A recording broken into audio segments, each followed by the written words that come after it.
السلام علیکم ورحمۃ اللہ وبرکاتہ۔ کیا حال ہیں آپ سب کے؟ اللہ کا نام لے کر آج کی کلاس کا آغاز کرتے ہیں۔ نحمدہ ونصلی علی رسولہ الکریم، اما بعد فاعوذ باللہ من الشیطان الرجیم، بسم اللہ الرحمن الرحیم۔ تسہیل النحو کے چیپٹر نمبر 17 میں آج ہم پڑھیں گے عدد الاسم جمع مؤنث۔ لاسٹ کلاس میں ہم نے جمع مذکر کیا تھا، آج ہم جمع مؤنث کریں گے انشاءاللہ، کہ جب اسم جمع ہوتا ہے اور مؤنث ہوتا ہے تو پھر کس طرح قرآن میں پہچانا جاتا ہے۔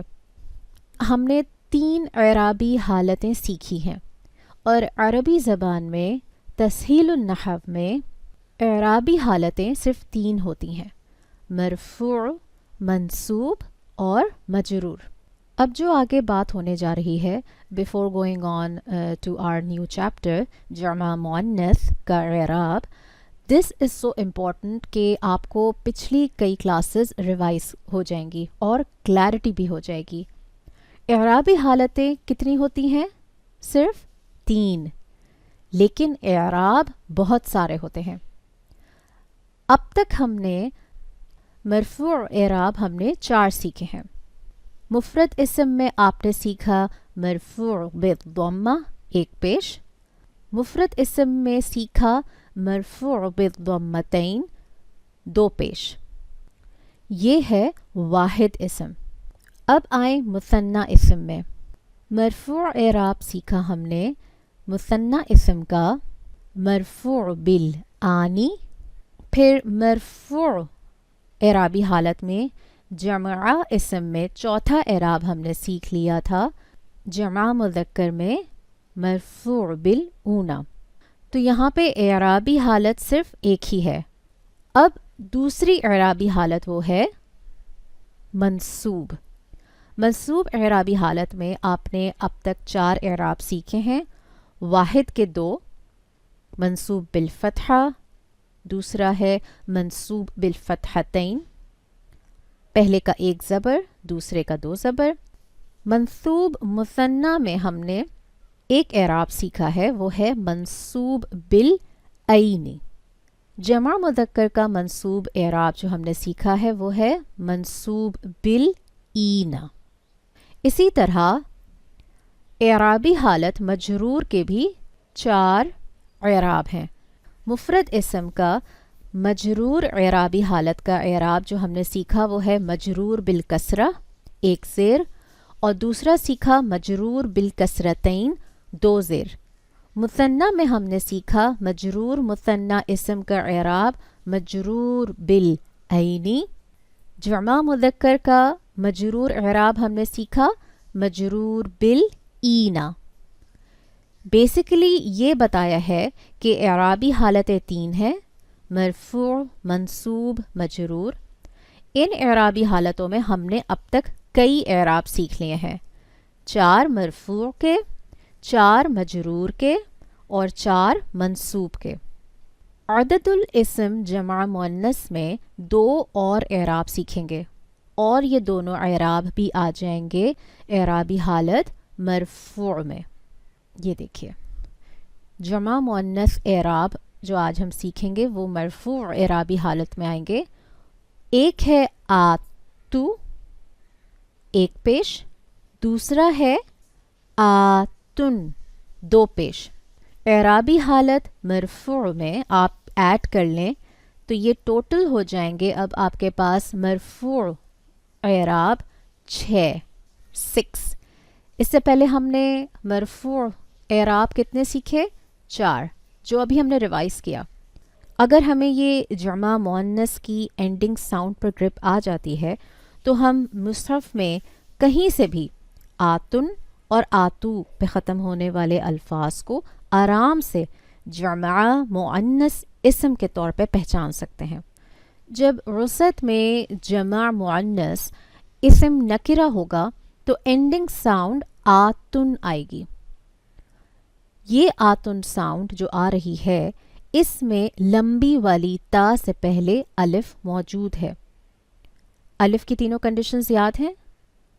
الف خالی ہوتا ہے، الف سے پہلے زبر ہوتا ہے، اور الف کبھی بھی کسی لفظ کا پہلا لیٹر نہیں ہوتا. تو جہاں آپ کی زبر ڈلی ہوئی ہے ڈیفینیٹلی یہاں پر کوئی حرف آتا ہے. تو الف کی تینوں کنڈیشن اس سیدھی حرکت پر اپلائی کر رہی ہیں. اس کا مطلب ہے جمع مؤنث کی ساؤنڈ ہوتی ہے الف پلس تن، یا دوسرا اعراب جو آتا ہے الف پلس تاپیش تو. تو کب آتن آئے گی جمع مؤنث کی ساؤنڈ؟ جب جمع مؤنث وسط الاسم میں نکیرہ ہوگا. جب جمع مؤنث وسط الاسم میں معرفہ معرف باللام ہوگا تو اینڈنگ ساؤنڈ آئے گی آتو.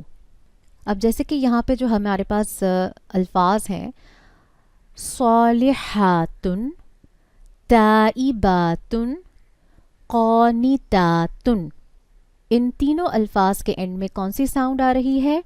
آتن. ان تینوں کا اعراب ہے مرفوع بالآتن. وسط میں یہ تینوں الفاظ نکرہ ہیں. اب انہی لفظ کو اگر میں معرفہ معرف باللام بنا دوں تو یہ ورڈ بن جائے گا حمزہ لام کی وجہ سے القانتاتو.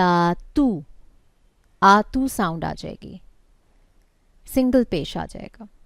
تو جس ورڈ کا اعراب آتو ساؤنڈ ہو یا مرفوع بالآتو ہو، وہ ورڈ وہ اسم وسط کے اعتبار سے معرفہ معرف باللام ہوگا. دوسرا ورڈ دیکھیں الصالحاتو. جب حمزہ لام آ گیا ہمارے پاس آتو ساؤنڈ آتی ہے. عدد الاسم میں یہ ہے جمع، جنس میں مؤنث لفظی قیاسی. وسط الاسم میں الصالحاتو حمزہ لام ہونے کی وجہ سے معرفہ معرف باللام ہے، اور اس کا اعراب ہوگا مرفوع بالآتو. اب ہم یہاں پہ ایک ورڈ کی تحلیل کر لیتے ہیں. التائباتو.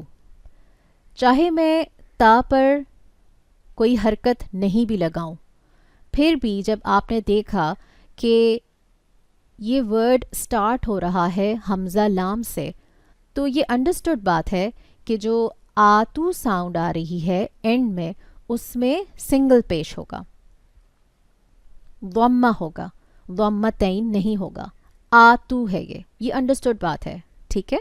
تو التائباتو، اس کی جب ہم تحلیل کریں گے تو یہ ہوگا عدد الاسم میں جمع، جنس الاسم میں مؤنث لفظی قیاسی، وسط الاسم میں یہ ہوگا نکرہ، اور اس کا اعراب ہوگا مرفوع بالآتو.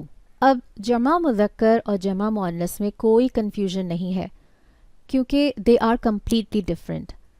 جمع مذکر کے اعراب اونا اور اینا ہیں، یا مرفوع بالاونا اور منصوب او مجرور بالاینا. جمع مؤنث مرفوع میں، ٹھیک ہے، جمع مؤنث ابھی ہم نے صرف مرفوع اعرابی حالت سیکھی ہے آتو اور آتن. اب جیسے ہم نے جمع مذکر میں منصوب، مجرور اور مرفوع ان تینوں اعرابی حالتوں کے اعراب سیکھے ہیں، سملرلی جمع مؤنث کے ابھی ہم نے صرف مرفوع اعرابی حالت کے اعراب سیکھے ہیں آتو اور آتن. منصوب اور مجرور اعرابی حالت کے جو اعراب ہیں وہ ہم انشاءاللہ نیکسٹ کلاس میں سیکھیں گے.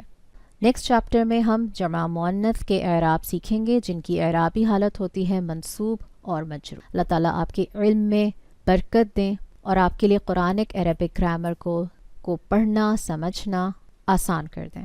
آمین یا رب العالمین. السلام علیکم ورحمۃ اللہ وبرکاتہ.